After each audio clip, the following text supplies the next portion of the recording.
As an American who has spent over a decade in China and traveled to over 100 cities in the country, and who has now also visited India, I thought it would be interesting to make a comparison video between the two countries. I only spent about 10 days in India, so my experience there is limited. So keep in mind that the viewpoints in this video are based on my limited experience. Perhaps if I spent as long in India as I did in China, I might be saying something different. India and China share the common point of being developing countries that happen to be the two most populous countries in the world. For a very long time, China laid claim to being the most populous country in the world, but in late 2023, that flipped and India took the title with nearly 1.5 billion people compared to China's reported nearly 1.4 billion. I remember when this took place and a Chinese official was asked about it. To the shock of much of the world, he actually defiantly said that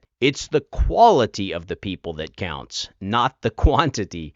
Quite the underhanded dig at India. So for the category of population, India takes the win by a slight margin. A margin that is only expected to increase over the coming years as China sits on the precipice of a historic population collapse. Let's look at a few other categories. Public transportation. To give credit to China, it's hard for any country to beat them in terms of public transportation. In China, you can get taxis, buses, subways, DD, cab hailing service, and the entire country is connected by both slow and fast trains. India is making strides in this area as well. They are working on major projects to improve public transportation. I actually made a video showcasing Mumbai's homegrown metro system, which was highly impressive. Go check it out if you haven't already. India also has its buses, rickshaws, and cab hailing apps as well. They don't currently have high-speed trains like China, but they are starting the process. By 2027, they expect to have limited high-speed railways operating in some limited capacity. All that said, though, China wins when it comes to public transportation. But then again, China beats pretty much every country in the world when it comes to public transportation.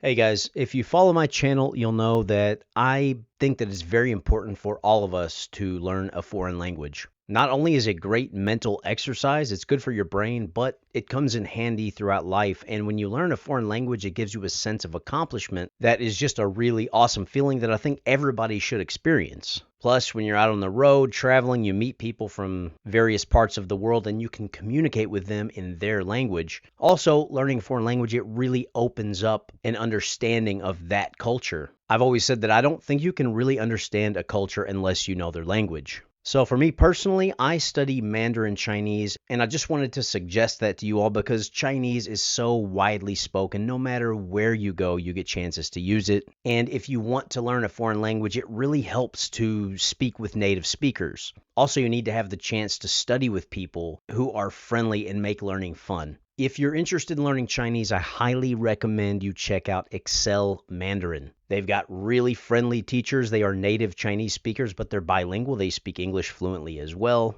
And they are friendly. They're going to make sure you have fun in the class, and you can study from the comfort of your own home. They have a comprehensive website. They've got all the resources you could possibly need, and studying with them beats the hell out of trying to learn Chinese in a university classroom. Not only that, but you will save a lot of money doing it this way. So please check out my sponsor, Excel Mandarin, and you can sign up for a risk-free, no-strings-attached trial lesson. I'll put all links in the video description below. And if you do sign up, please make sure to tell them that I, Mr. Chopsticks, sent you to their website, I referred you, and they will make sure to take very good care of you.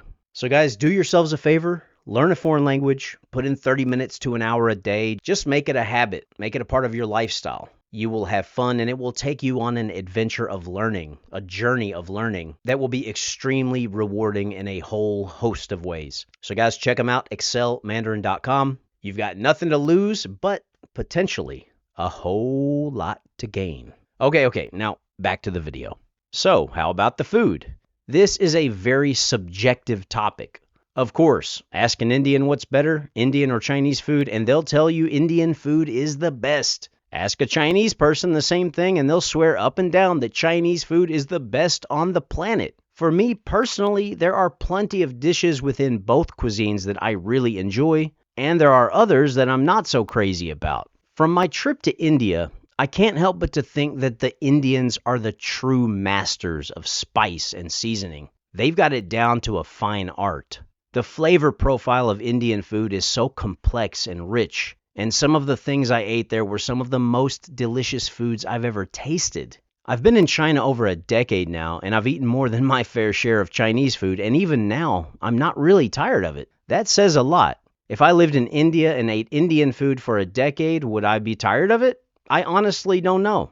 All things considered, I think that Indian cuisine has more flavorful options than China. Both are great, but I'd have to give the nod to India in this category. Let's look at cleanliness. As a traveler, I sort of like the rough and rugged places of the world. Big cities full of shiny buildings don't do much for me. So this topic of cleanliness isn't really a factor for me, but it always comes up, so I'll briefly address it. As a whole, China is cleaner. Just walk through the cities and towns and you'll easily notice this. For me, I don't care. Sometimes the dirtier and more rugged places are 10 times more interesting for travel. China wins for cleanliness. How about service?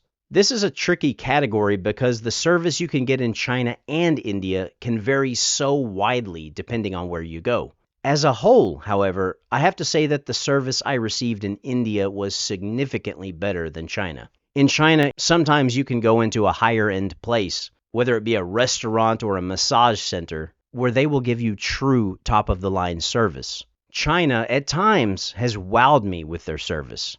However, for many ordinary places in China like shops, restaurants, etc., you walk in and they aren't particularly friendly. I've walked into many places in China and they look at me with a scowl, have an unfriendly tone, and ask me, "What do you want?" When I go into places like that now in China, I simply respond by saying, "What do I want? Well, nothing now. Bye."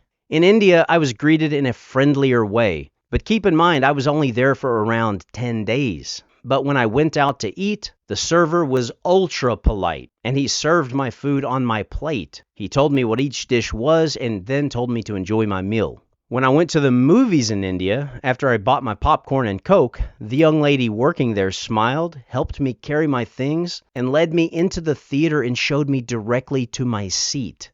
I was truly blown away.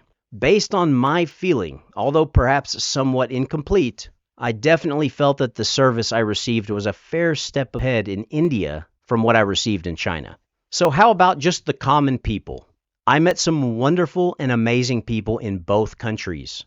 I'll share my thoughts on this before giving the final verdict. In China, I meet friendly people on a regular basis. Many of them are even nicer to me once they see I can speak their language. Some of the nicest people I've ever met have been in China. That said, China so often disappoints me with how the people treat me, each other, and other foreign visitors. One thing that often happens is that when I speak Chinese, they often speak to me in a mocking tone, which is beyond rude and disrespectful. They tend to think that's funny. Me, I don't think it's funny. They also often ask me where I'm from, only then to start saying negative things about my country and then boasting about how great China is. That's rude. I mean, even if I met someone from North Korea in the US or elsewhere, I wouldn't start talking about how bad their country was. That's just not the way to act. In China, they often do this. So besides the mocking and the persistent jabs, they also have a tendency to be noisy in public, cut in line, and say disparaging things about virtually all other countries. There's a palpable sense of arrogance mixed with inferiority I can feel when interacting with many Chinese. Not all, but many. Like I always say, when someone is truly confident, they themselves won't tell you how great they are. They will let others brag on them. Many folks in China feel the need to boast to you, to tell you about how good their food is and how bad yours is. They like to tell you about their history and how your country's history can't compare. They tell you about how humble they are, which I find funny because the very act of bragging about how humble you are is by definition, well, not humble. But the main feeling I get on a daily basis when interacting with the locals is that a large number of them do not take foreigners seriously. They speak to us in a mocking and sarcastic tone, and always call us Lao Wai, which is the Chinese equivalent of gringo, essentially a condescending way of saying foreigner. It's disappointing, and to be honest, it's one of my main points of stress while living in China. Now, for India. The people definitely seemed more sincere and far more humble. Despite their long history, they don't just come up to you and start bragging about it. Nobody once in India pointed at me and called me a foreigner. Skipping lines was a bit of an issue at times, but not on the same scale as China. People can certainly be noisy in public, just like China, but to a lesser degree. As a whole, I would have to conclude that the people of India are much kinder, friendlier, and sincere when communicating with foreign visitors. I really hope China can improve in this area, but it seems to be worsening, unfortunately. Most likely due to the fact that they are cut off from the rest of the world in terms of their internet.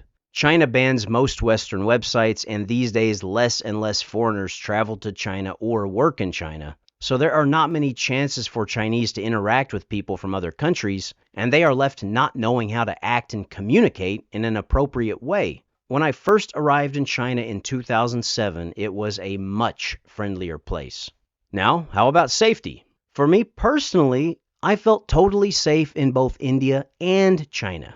The one thing I'd say to be mindful of is that China tries to portray itself as a place without crime, or the safest place in the world, which it is most certainly not. China has issues with knife crime and vehicular attacks, but they tend to try to bury the news. Also, China is much more nationalistic and has a lot more hostility towards foreigners that has been indoctrinated into them since early childhood. So sometimes there are random attacks against foreigners in China, whether it be the several Japanese that were stabbed in southern China, or the American professors that were randomly stabbed in China's northeastern city of Jilin. There is a troubling trend of foreigners being targeted in China. However, with all that said, guys, these situations are outliers, and if you go to China, you will be safe. But just don't fall for the ridiculous claim that China is some sort of crime-free utopia. I would say that India and China are equally safe. Use common sense, treat people with respect, and you'll be fine in either country. Now, on to quality of life. This is a big topic, and especially with my limited time in India, it's kind of hard to give a fair analysis. As far as solid infrastructure, which has a direct effect on quality of life, China would certainly lead the way. Many factors go into quality of life, though. Being treated with respect is a big one, in which India wins. Both countries are crowded and noisy, so it's pretty much equal on that front. In terms of freedom of thought and expression, which to me is a major aspect in terms of quality of life, India is a much freer society. People can express their opinions much more freely. People can practice their religion much more freely. People have wider access to information and have more varying opinions. The internet in India is free and open, so you can interact with the world. In China, everything from Google to X to Instagram to Facebook and many, many more are blocked and only accessible with a VPN, which costs a pretty penny, by the way. This is a big one for me. In China, I often feel that I have to hold back and I can't express my opinion on certain topics, whereas in India, I didn't have that kind of feeling. Food safety is another one. Both countries have a long way to go in terms of food safety. If you use common sense and go to clean restaurants, you'll be fine in both countries. Also, in neither China nor India can you drink the tap water. In both countries, if you want to drink water from the tap, you must boil it first. As for facilities, I would say that China has nicer facilities, but India would probably have a wider variety. So overall, in terms of quality of life, I would have to give them a tie. That's just my personal opinion. This is also quite subjective. I mean, both countries have their strong and weak points. Well, I hope this video was of interest to you all. I'm fortunate enough to go to all of these cool places, and I really enjoy sharing my travels, thoughts, insights, and experiences with all of you guys. If you enjoyed this video, please make sure to like, comment, and subscribe to the channel. There are many more adventures on the way. So until next time, guys, this is your main man, Mr. Chopsticks, telling you to stay happy, stay healthy, stay blessed, and of course, stay tuned. We'll catch you next time. Thanks for tuning into today's video. If you enjoyed what you saw here, please make sure to subscribe to the channel because I have a lot of exciting things on the way. So far, we've got videos from China, Japan, South Korea, Cambodia, Thailand, various parts of the US, and of course, a couple series of my Great Appalachian Tour, and much more. Things are only getting started here on the channel, and it's not only my pleasure, but it's also my honor to bring you along for the ride. I want to take this opportunity to give a big shout out to all of my YouTube and Patreon supporters, regardless of what tier you are in. I genuinely appreciate all of you. I do want to give an extra special acknowledgement to my PSHO tier members who go above and beyond in their contributions to this channel. Thank you guys. And then, last but not least, I want to give a big shout out to my top tier supporters: Lee, Martin S., David is Dawe, and Monster Glow for their extreme kindness and support. With this kind of support, there's a possibility that maybe one of these days I'll be able to commit to doing this full time. Yes, that would mean living on the road and taking you all to places all around the globe and giving you honest, unbiased content from countless locations, most of which tend to be off the beaten path. So with that said, we will see you all in the next video. What do you look for beyond the sea, grasshopper?